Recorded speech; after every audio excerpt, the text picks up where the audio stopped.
Hello यार। तो आज के इस वीडियो में स्वागत करता हूं। जितने भी आप लोग स्टाफ नर्स के फॉर्म भरने वाले हैं या फॉर्म भर चुके हैं, सबको वेलकम है।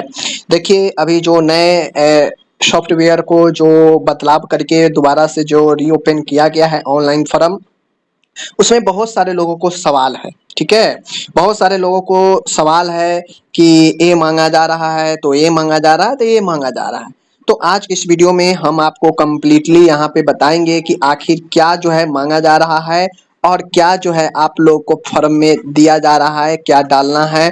ठीक है, सारा चीज जो है आपको मैं बताऊंगा। देखिए, आप लोग को पता है कि स्टाफ नर्स जो है 11,389 पदों के लिए अप्लाई जो है कंटिन्यू आपको चल रहा है। ठीक है, आपको पता भी है। आपको ये भी पता है कि आपको नोटिस भी दिया गया था। ठीक है, 11,389 पदों के लिए रीओपन के लिए आपको ये भी पता है क्या क्या बदलाव किए गए हैं, जो कि मैं बता चुका हूँ। तो देखिए, अभी जो अप्लाई चल रहा है, जो संशोधन किया गया है सॉफ्टवेयर में, उस सॉफ्टवेयर में जो संशोधन किया गया है, मुख्य बातें उसमें का आप समझ लीजिए। जैसे मैं आपको बता दूं मुख्य बातें क्या समझना है।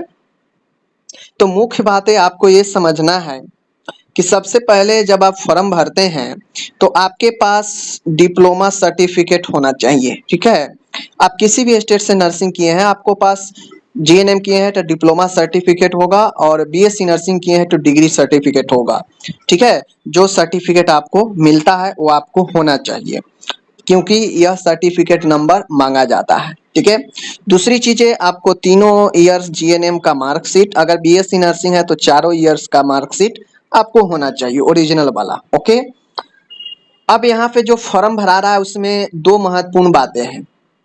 एक तो ये है कि अब जो रजिस्ट्रेशन जो दिया गया है, पहले तो ये था कि भाई बिहार का ही रजिस्ट्रेशन है। ठीक है ना, पहले तो ये था कि बिहार का ही रजिस्ट्रेशन होना चाहिए, लेकिन अब बदलाव ये किया गया है कि बदलाव में आपको टेम्पोररी और परमानेंट दो तरह के रजिस्ट्रेशन दे दिया है। समझ गए? पहले परमानेंट का मतलब, टेम्पोररी का मतलब ही नहीं था। समझ गए? तो अब जो है यहाँ पे परमानेंट है या टेम्पोररी है, दो तरह के रजिस्ट्रेशन मांग रहा है। तो आप जो भी चूज करते हैं, आप वहां पे ये चीजें समझ लीजिए। ये जो टेम्पोररी रजिस्ट्रेशन आया है, ये खासकर उनके लिए है जो अभी बिहार में रजिस्ट्रेशन नहीं करवाए हैं, उनके लिए खास तौर पे ये दिया गया है। और जिनका बिहार में है तो है परमानेंट है। तो उसके नीचे नीचे जो है आपको कुछ नोट्स लिखे गए हैं।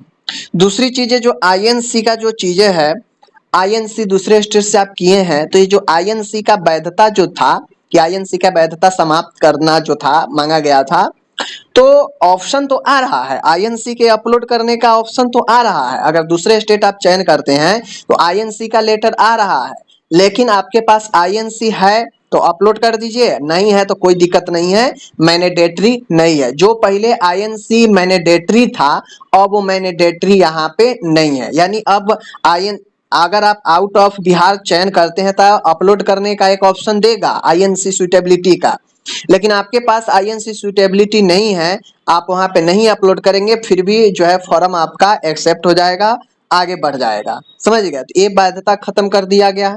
दूसरी, आपको जो बीएनआरसी का वैधता था कि बीएनआरसी होना ही चाहिए, तो ये बीएनआरसी का भी वैधता खत्म कर दिया गया है। आप नो करके और वहां पे जिस भी स्टेट का आपका जो है रजिस्ट्रेशन है आप डालेंगे तो आपका जो है वो ले लेगा। तीसरी महत्वपूर्ण चीजें यहाँ पे ये दिया गया है, मैं बता दूं कि यहाँ पे उन्हीं को जो है एक चीजें महत्वपूर्ण चीजें है, साक्ष्य के तौर पर। ठीक है, आपका बिहार का रजिस्ट्रेशन है या बाहर का रजिस्ट्रेशन है, साक्ष्य के तौर पर बीएनआरसी का जो है डॉक्यूमेंट मांग रहा है।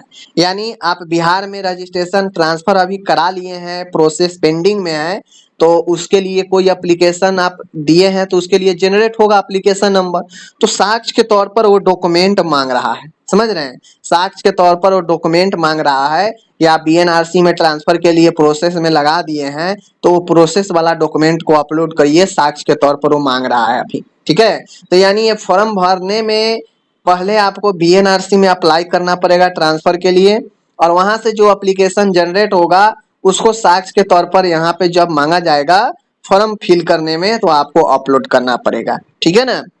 दूसरी चीजें, जब काउंसलिंग होगा तो काउंसलिंग के समय लिख दिया गया है कि काउंसलिंग के समय सभी कागजात जमा करेंगे, बीएनआरसी का जमा करेंगे, वो आपको काउंसलिंग के समय लगेगा ही। समझ गया, कोर्ट भी कहा है कि समय पर जो है दिया जाएगा और उस समय काउंसलिंग होता है, ठीक है ना। तो ये सारे चीजें हैं। फॉर्म भराने में कुछ बातों का ध्यान में यहाँ पे अभी भी कंडीशन लगा दिया है, समझ गए। लेकिन जो बीएनआरसी और जो आईएनसी का वैधता था उसे समाप्त कर दिया गया है और ये जो है फॉर्म अब डला रहा है। दूसरी चीज है, जिनके पास न ओरिजिनल मार्कशीट है न डिप्लोमा है, वो फॉर्म कतई नहीं भर सकते हैं अभी, ठीक है, जो कि 13 तक लास्ट डेट है। ओके, धन्यवाद।